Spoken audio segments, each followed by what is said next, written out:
So now we want to see if the less than is less than relation is transitive.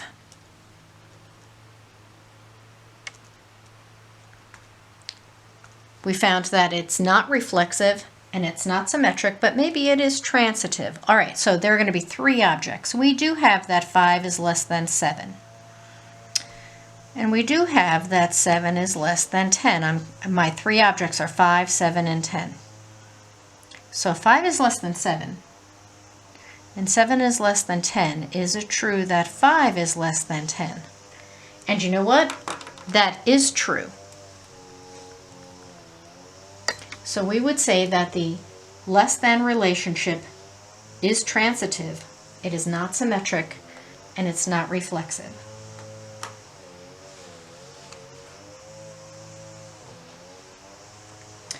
Now remember that congruence and measures are closely tied. So line segments or angles can be congruent. Angle A is congruent with angle B. Segment PQ would be congruent with KT. Segment lengths or angle measures, they are not congruent, they are equal. So I'd say the measure of angle A equals the measure of angle B. Or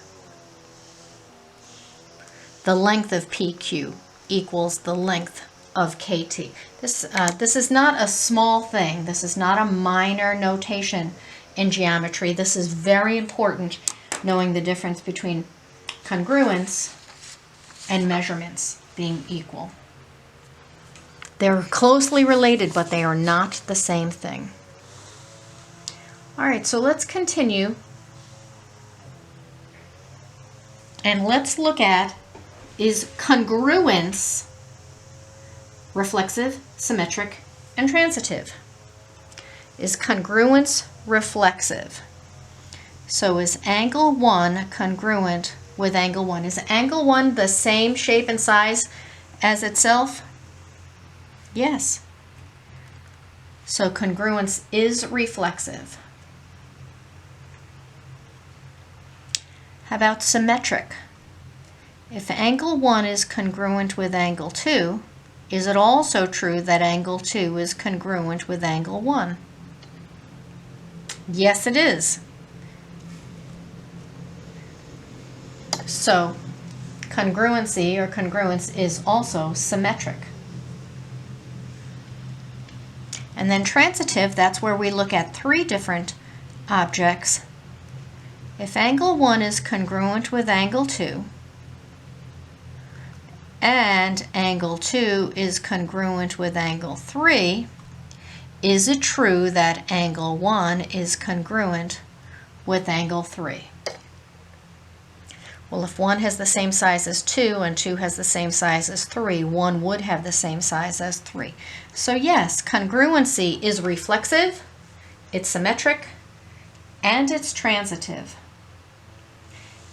And any relation that is reflexive, symmetric, and transitive is called an equivalence relationship. All three properties would hold for an equivalence relation.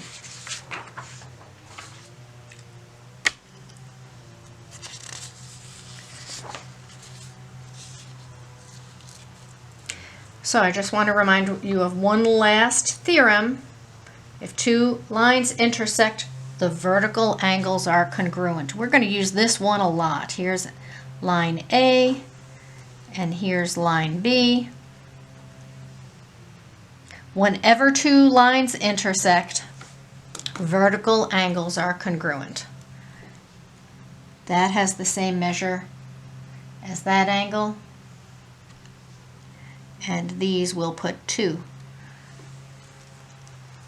arcs on. These two angles are congruent, and these two angles are congruent.